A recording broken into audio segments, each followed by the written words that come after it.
Northern State stepping up efforts to curb concerns about some downward trends over the past 5 years now. The school has seen its enrollment numbers decrease by about 7%, and that means a decrease in revenue. Sarah Parkin takes a look at how the university plans to combat that revenue gap. She has more tonight from our Aberdeen newsroom. Northern State has seen a gradually declining revenue gap over the last few years. In order to combat that gap, the university has created a two-pronged approach.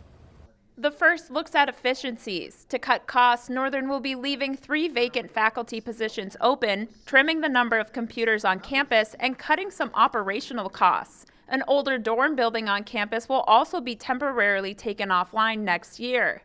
So MacArthur Welsh is an old style where the students were 2 to a very small room.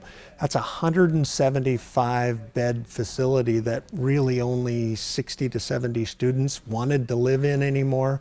Overall, these cuts will save the university just under $500,000 each year. The plan also features a growth strategy to increase enrollment and retention.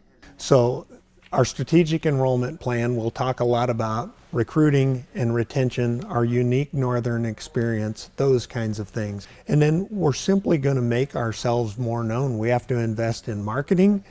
Northern State received some help from the state legislature this year, including funding to keep tuition rates flat, as well as $1.5 million to jumpstart the Lincoln Hall project.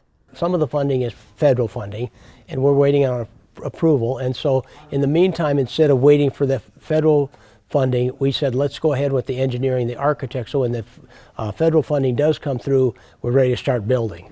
President Schnorr says in replacement of MacArthur Welsh Hall, the university will be reopening Steele Hall, which is a smaller suite-style dorm building that was previously closed due to the pandemic. In Aberdeen, Sarah Parkin, Dakota News Now.